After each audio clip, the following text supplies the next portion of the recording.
All right, so let's update your PC fully. So for that, let's open command prompt and I will type winget and update. So this will try to fetch all the updates and show me what all updates are available here.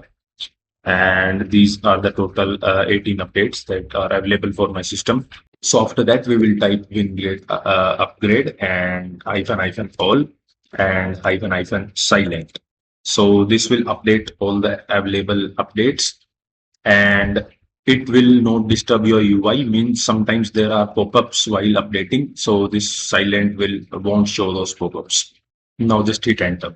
So after doing this, just open your task manager, go to the performance tab and click on your GPU and check the driver date. So if it is not in the present year, means it is outdated, like it is in 2024. So it is outdated. So let's update the driver. So I am having a Lenovo laptop. So I will type Lenovo and this is the application.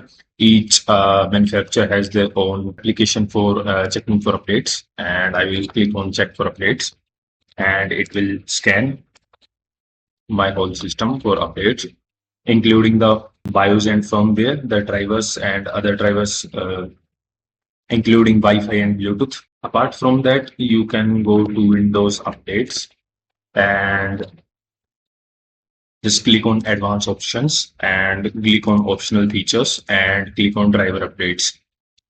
So these are the driver updates that are available and click on download and install.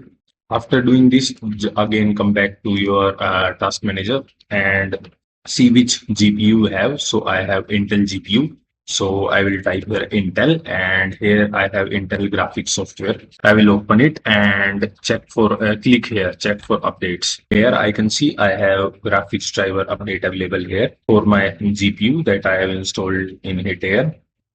And here I will click on update and it will start updating. So in my case, I have already updated all the things here from here also and from here in the settings also.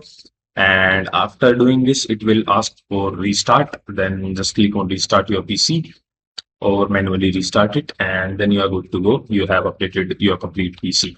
So that was all for this video. Thanks for watching.